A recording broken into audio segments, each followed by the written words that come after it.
My father banned my grandparents out for not being good enough. Hours later, an ambulance arrived at their home. His cruelty was his final mistake. It drove me to expose a massive financial betrayal that stripped him of his perfect life in front of the entire town. The mornings in the River Arts district of Asheville, North Carolina, usually possessed a clarity that I could not find anywhere else. My studio apartment was a sanctuary of clean lines and intentional spaces. As a graphic designer, I believed that truth was found in the removal of excess. Every sketchbook was aligned, every digital file was categorized, and the sunlight hitting my industrial desk felt like a promise of honesty. I spent my days distilling complex ideas into simple shapes, searching for the core of a brand. I lived by the philosophy that if you have to hide behind clutter, you are probably lying about the product. Unfortunately, that was a lesson my father had forgotten long ago. The drive from Asheville to Highlands felt like traveling between two different worlds. Asheville was grit creativity and the smell of roasting coffee. Highlands was manicured silent and smelled of wealth that tried too hard to be inconspicuous. My father, Robert Vane, and his wife Sloane lived in a sprawling mountain contemporary villa that looked more like an art gallery than a home. It was a structure of glass and steel that seemed to stare down at the surrounding forest with a sense of entitlement. When I arrived for Thanksgiving dinner, the air inside the house was thick with the scent of expensive sandalwood and the sharp acidic notes of a vintage Napa Valley Cabernet. The lighting was curated to hide every wrinkle and every flaw. Sloane moved through the room in a silk dress that cost more than my monthly rent, her smile as polished and cold as the marble countertops. The guest list was a collection of people who measured their worth in stock portfolios and real estate acquisitions. I stood near the floor-to-ceiling windows, listening to a man in a bespoke suit explain why he was liquidating his assets in the city. There was no laughter here, only the calculated clinking of crystal and the hum of soft jazz that felt like a barrier against the real world. I had brought a small, vibrant bouquet of wildflowers for my grandmother, Eleanor Vane. I had picked them near the trail in Waynesville the evening before, remembering how much she loved the unscripted beauty of the Blue Ridge Mountains. They were messy, colorful, and smelled of the earth, a stark contrast to the sterile white orchids that Sloane had arranged in every corner of the house. I had handed them to a server earlier, asking him to place them in a vase for my grandparents' arrival. An hour into the cocktail hour, I realized I had not seen my grandma Eleanor or my grandpa Arthur. I moved toward the kitchen, hoping to find them helping with the meal as they always did.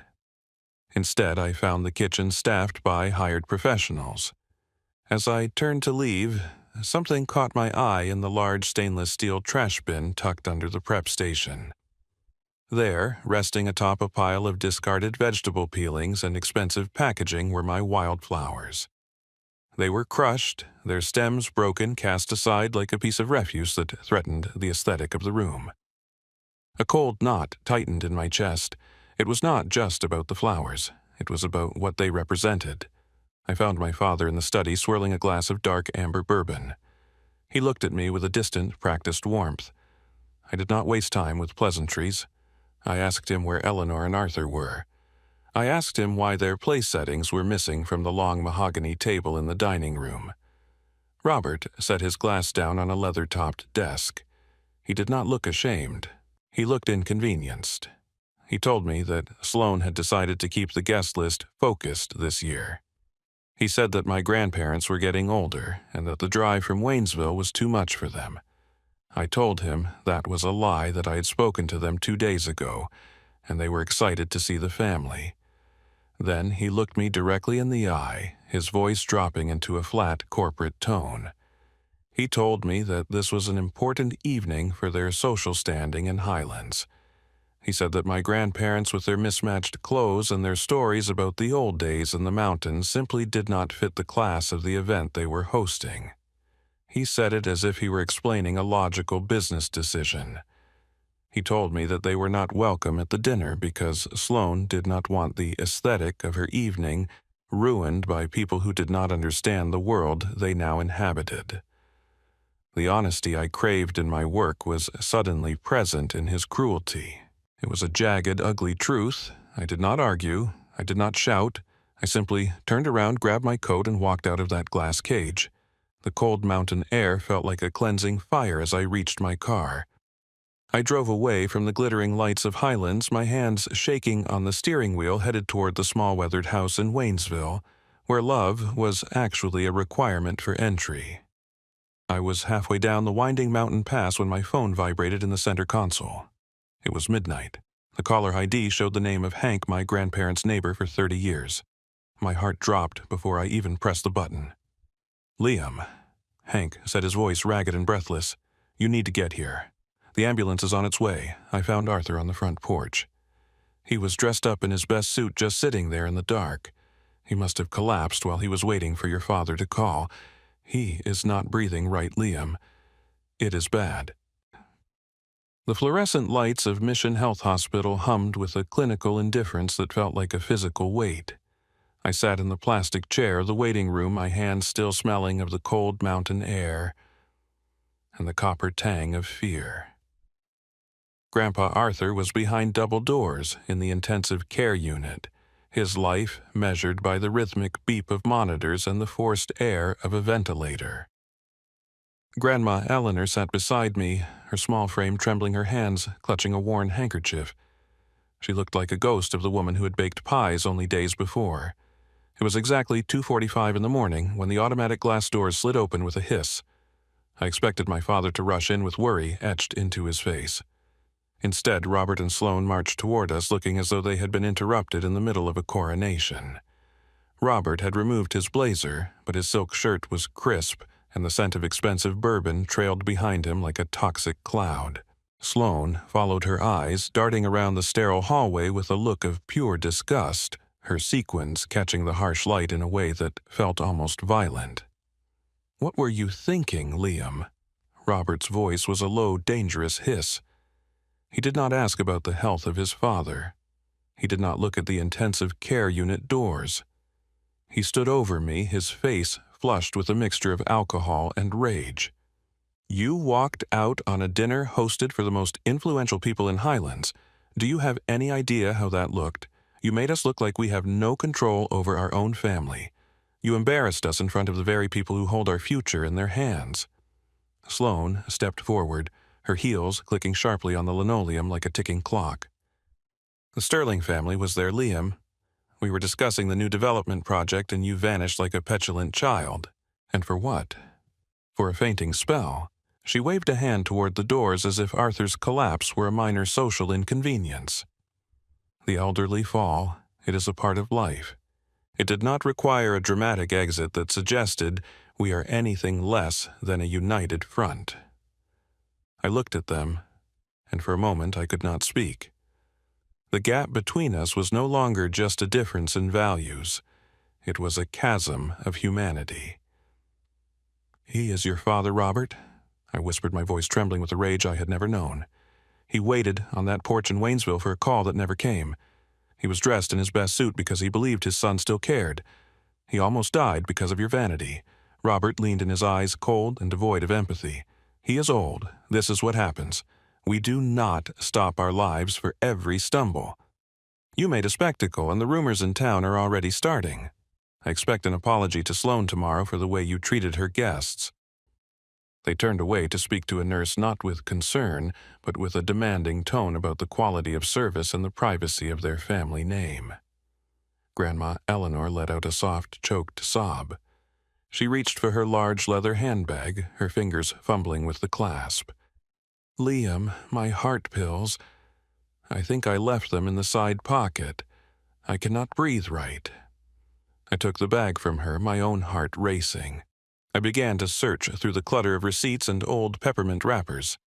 My hand brushed against a thick manila envelope tucked into a hidden compartment. It felt heavy and out of place. Curiosity, fueled by the adrenaline and the betrayal of the night, forced me to pull it out. As I looked for the medication, the envelope spilled open on my lap. I saw bank statements, but they were not for a simple savings account. They were records of systematic exploitation. My eyes scanned the lines and the numbers began to scream at me. There was a copy of a check for $7,500. It was made out to the private academy where Sloane's son was enrolled. The signature at the bottom was a shaky forced version of Grandpa Arthur's handwriting. Next to it was a series of automatic monthly transfers. $1,400 every single month drained directly from their modest pension and Social Security. It was not a gift. It was a financial bleed. They were paying for Sloane's luxury lifestyle and private school tuition while their own roof in Waynesville was leaking and their pantry was half empty. My breath caught as I reached the final document in the pile. It was a loan application for $45,000, a business expansion loan in my father's name. I turned to the signature page expecting to see Robert's name alone. Instead, I saw a second line. Co-signer Liam Vance. The signature was a perfect digital replica of my own. I had never seen this document. I had never agreed to back a $45,000 loan for a man who lived in a Highlands villa while stealing from his own parents. I realized with a sickening jolt why my recent applications for a new design studio space had been mysteriously flagged by the bank. My credit score, the foundation of my independence and my career as a graphic designer, was being systematically dismantled to fund my father's delusions of grandeur. I looked up from the papers to see Robert laughing quietly at something the nurse had said, his hand resting on the small of Sloane's back as if they were at a garden party. They were predators draped in silk. I looked at the folder, then at the man who had raised me to believe in integrity. The betrayal was so deep it felt like a physical wound. I tucked the medication into Grandma Eleanor's hand, but I kept the envelope hidden beneath my coat. My father thought he had won. He thought he could use us as a resource to be consumed and discarded. But as the sun began to rise over the Blue Ridge Mountains, casting a cold light on the hospital walls, I knew that the aesthetic of his perfect life was about to be shattered by the one thing he could not buy: the truth. As a designer, I knew that when a system fails, you do not ignore the error. You trace the code to its source. You isolate the bug. You delete the corruption. Sitting in my studio in Asheville the following morning, the clean lines of my workspace felt like a mockery of the chaos within my family. I realized that my father Robert and Sloane were not just a social embarrassment, they were a systemic failure. I opened a new file on my computer, but I did not label it with a client name. I titled it, Project Truth C0. 1. I called Sarah, a friend from my university days who had built a reputation as one of the sharpest estate attorneys in western North Carolina. We met at a quiet corner of a cafe in the River Arts District. I laid the manila envelope on the table, the stolen pension funds, the $7,500 tuition payment, and the forged $45,000 loan document. Sarah did not speak for a long time as she flipped through the pages. Her expression shifted from professional curiosity to a cold, focused anger. Liam, this is more than just greed.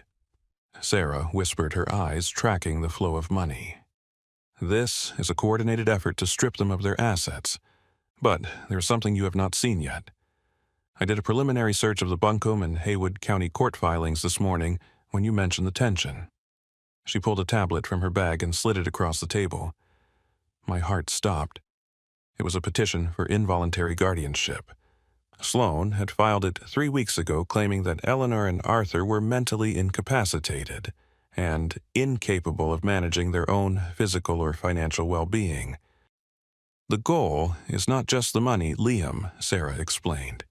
If the court grants Sloane guardianship, she gains total control over their lives. She can move them into any facility she chooses. And, more importantly, she can liquidate their assets. She has already listed the Waynesville house on a private real estate network for pre-market interest. She is planning to sell the family home to pay off that $45,000 loan and fund her lifestyle in Highlands before you or the authorities even realize what has happened. The betrayal felt like a physical blow. The house in Waynesville was not just wood and stone, it was the repository of every memory I held dear.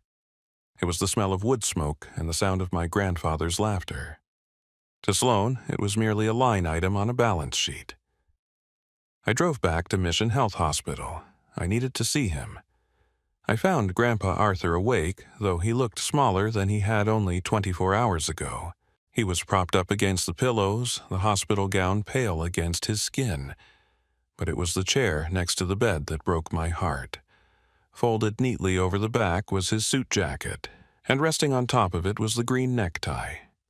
The knot was still tied, but it had been loosened, the silk frayed at the edges. It was a monument to a man who refused to let go of his dignity, even when his own son had abandoned him on a porch in the cold. Seeing that loosened knot felt like seeing a flag at a half-mast. My grandfather was a man of the mountains, strong, silent, and enduring. To see him reduced to a patient in a sterile room, targeted by the people he had spent his life helping, was the final catalyst I needed. I leaned over and took his hand. It was rough, calloused from years of honest labor. "I am going to fix this, Grandpa," I promised. He did not have the strength to speak, but he squeezed my hand, a faint glimmer of the old fire returning to his eyes. I spent the next 3 days in a state of hyper-focused observation. I did not confront my father or Sloan. Instead, I became a ghost in their machine. I used my technical skills to set up a secure digital vault for all the evidence Sarah and I were gathering. Every time my father called to berate me for ruining his reputation, I recorded the conversation. I sat in my car outside their villa in Highlands, capturing the arrival of luxury furniture deliveries that were being paid for with my grandmother's pension. I gathered affidavits from the neighbors in Waynesville, men like Hank, who had witnessed the neglect. I tracked the digital footprint of the forged loan, finding the IP address used to e-sign my name. It traced back directly to the home office in the Highlands villa. I was no longer just a grandson or a designer. I was a digital auditor of a moral bankruptcy. Robert and Sloan believed they were untouchable because they were wealthy and well-positioned. Oh, they believed my grandparents were too old to fight and that I was too artistic to be a threat. They were wrong. They had treated their family like a program they could rewrite to suit their needs. They did not realize that I was the one who knew how to read the code. The investigation was nearly complete. I had the records, the recordings, and the legal counterfilings ready to stop the guardianship. But I did not want to just stop them in a courtroom. I wanted the community they so desperately craved to see them for exactly what they were. I began to prepare the final presentation for the Waynesville Market Festival, the one place where their carefully crafted aesthetic would meet the raw, unyielding truth of the people they had betrayed. The Saturday market in Waynesville was the beating heart of our community. The air was filled with the scent of roasted peanuts, fresh apple cider, and the earthy aroma of dried tobacco leaves.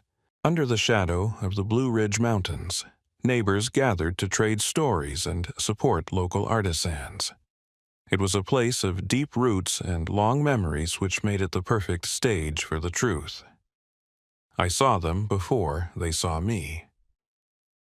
Robert and Sloan arrived in a polished black sport utility vehicle that looked entirely out of place against the backdrop of weathered pickup trucks. They stepped out wearing coordinated high-end outdoor apparel, their smiles wide and practiced. They moved through the crowd like politicians, stopping to pat shoulders and offer hollow greetings. They were here to perform a role the devoted son and the caring daughter-in-law, attempting to drown the whispers of their neglect with a display of manufactured warmth. They had even brought a large gift basket supposedly for my grandparents, though they knew Arthur was still recovering in the hospital. I did not wait for them to find a rhythm. I walked toward the small wooden bandstand in the center of the square. As a graphic designer who had volunteered my skills for this festival for years, the organizers did not hesitate when I asked to use the microphone and the large digital screen normally used for community announcements. The chatter of the market began to die down as I tapped the microphone. Robert and Sloan stopped near a stall selling honey, their expressions shifting from feigned joy to sudden apprehension as they realized I was standing on the stage. "Good morning, Waynesville," I began. My voice did not shake. It was steady, anchored by the weight of the evidence I held. "We all know that this town is built on the idea that we look out for one another. We believe in family. We believe in honoring those who came before us. But today I have to share a story about what happens when those values are traded for greed. Robert stepped toward the stage, his face beginning to flush a deep, angry red. "Liam, get down from there right now. This is a private matter. Do not make a fool of yourself." I did not look at him. I looked at the crowd, at the farmers, the teachers, and the shopkeepers who had known my grandfather for 50 years. "I am not here to argue," I said. "I am here to show you the numbers, because numbers do not lie." I signaled to Sarah, who was standing by the laptop. The large screen behind me flickered to life. I did not show family photographs. I showed the graphic analysis I had spent all night preparing.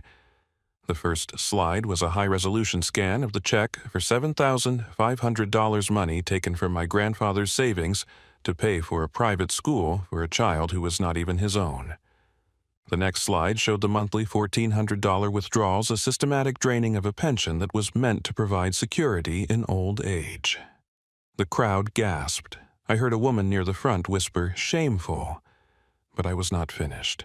"This is not just about money," I continued. "This is about a betrayal of the soul." I advanced the slide. The screen filled with the legal petition for involuntary guardianship. I highlighted the paragraph where Sloan had claimed my grandparents were mentally incompetent so she could gain the legal right to sell the house right here in Waynesville, the house Arthur built with his own hands. The silence that followed was absolute. It was the silence of a community realizing they had a predator in their midst. Sloane's poise shattered. She began to scream, her voice high and shrill, accusing me of digital manipulation and slander. She tried to push through the crowd to get to the stage, but the people of Waynesville simply closed ranks. They did not move. They formed a wall of denim and flannel, blocking her path with the silent, immovable weight of their collective judgment. "And finally," I said, my voice rising over Sloane's frantic shouting, "there is the matter of the $45,000 loan. A loan my father took out by forging my name as a co-signer, nearly destroying my business and my future to fund a life he could not afford in Highlands." I projected the signature page. Beside it, I placed a sample of my actual signature. Even to the untrained eye, the digital forgery was obvious. It was a cold, calculated theft of my identity. Robert stood frozen at the edge of the stage. For the first time in my life, I saw him without his mask. He looked small. He looked defeated. He looked like a man who had realized that his reputation, the thing he valued above all else, had vanished in the span of 5 minutes.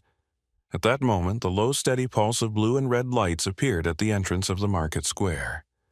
2 cruisers from the Waynesville Police Department pulled onto the grass. I had called them an hour before, providing the digital evidence of the loan fraud and the financial exploitation of the elderly. As the officers stepped out of their vehicles, the crowd parted, not to let Robert and Sloan escape, but to lead the police directly to them. The happy family facade was gone. There was only the harsh light of the morning and the inevitable arrival of justice. I turned off the microphone and stepped down from the stage, walking away from the chaos and toward the hospital. I had a green tie to return to a man who had finally been set free. The fall of Robert and Sloan was not a sudden explosion, but a slow, quiet crumbling of everything they had built on lies. The legal proceedings regarding the forged $45,000 loan and the systematic exploitation of my grandparents took months to resolve. Robert's reputation in the Highlands and Asheville business circles vanished overnight. Facing mounting legal fees and the crushing weight of public shunning, they were forced to sell the glass villa at a loss. They left the Blue Ridge Mountains under the cover of night, heading toward a city where no one knew their names or the stories of the people they had betrayed. For them, the aesthetic of their lives had been replaced by the cold reality of consequence. I made a choice that my former self in the River Arts District would not have understood. I packed my studio in Asheville and moved into a small sun-drenched wooden house just 2 miles down the road from Grandma Eleanor and Grandpa Arthur in Waynesville. I realized that my success was not measured by the prestige of my clients, but by the impact of my work on the community that had raised me. I began using my design skills to help local artisans, the potters, the honey farmers, and the woodworkers who had spent their lives perfecting their crafts without ever knowing how to tell their stories to the world. My new studio smelled of sawdust and fresh mountain air rather than industrial cleaners. I was no longer just a graphic designer. I was a storyteller for the soil. It was during one of these local projects that I met Claire.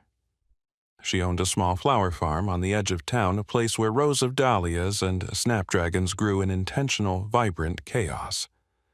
Unlike Sloane, who demanded the rigid perfection of orchids, Claire understood the beauty of the unscripted. Wildflowers have a different kind of strength, she told me one afternoon as we worked on a new branding project for her farm. They have to survive the wind and the frost without a greenhouse. That makes their colors deeper. She was the first person who truly understood why I had brought those crushed flowers to the Highlands villa. She did not see a mess. She saw a legacy. Over time, her presence became a quiet, steady rhythm in my new life, a reminder that there were people who valued the roots more than the display. By the time the last of the autumn leaves had turned to a deep burnt orange, we held our own Thanksgiving. It was 2 weeks late, but for the first time in years, the timing did not matter. There was no glass villa, no imported wine, and no social climbing. We gathered in the small kitchen in Waynesville, the air thick with the scent of nutmeg, cinnamon, and roasting chicken. Grandma Eleanor moved through the kitchen with a renewed lightness. Her hands were steady as she placed a pumpkin pie in the center of the wooden table. It was not a curated dessert flown in from a distant city. It was a masterpiece of tradition, its crust slightly imperfect and its warmth filling the room. Grandpa Arthur sat at the head of the table. He was thinner now, and he moved with a cane, but his eyes were bright and clear. He wore his old suit jacket, but the detail that caught my breath was the green necktie. It was knotted, perfectly pulled tight against a clean white collar. It was no longer a sign of a man waiting for a call that would never come. It was a badge of a man who was exactly where he belonged. As we sat together, Eleanor, Arthur, Claire, and myself, I looked at the table. We did not have silver trays or crystal glassware. We had mismatched chairs and a pitcher of cold cider. But the silence in the room was not the suffocating silence of a Highlands dinner party. It was the peaceful stillness of people who truly knew and loved one another. I realized then that my work as a designer had always been about finding the truth in a brand, but I had nearly missed the most important truth of my own life. I had spent years trying to maintain a bridge to a father who was willing to burn mine down for $1. I had learned that you cannot fix a system that is designed to be broken. You have to build a new one. I reached across the table and took my grandfather's hand. The calluses were still there, a testament to a lifetime of honest work. I felt a profound sense of peace. The debt had been settled, the house in Waynesville was safe, and the cycle of exploitation had been broken. As I looked at the flickering candlelight reflecting in the window, I thought about everyone who might be sitting at a table feeling invisible or betrayed by their own kin. I wanted them to know that the walls do not have to stay up. You can walk out of the glass house and find your way back to the forest. Family is not about the blood you carry, but the way you protect those who once protected you. It is not found in the grand gestures or the expensive gifts, but in the quiet courage to stand for the truth when the world asks you to lie. It is the pumpkin pie on a scratched wooden table, the smell of wildflowers in a simple jar, and the dignity of a green tie worn for those who truly see you. I am Liam, and this is the truth of how I saved my family by finally letting go of what was never real. How did Liam's story resonate with you? Please share your reflections in the comments. Your feedback helps me create even better content. If you found this meaningful, follow for more stories about truth and healing. Let's keep this conversation going. Your support truly matters,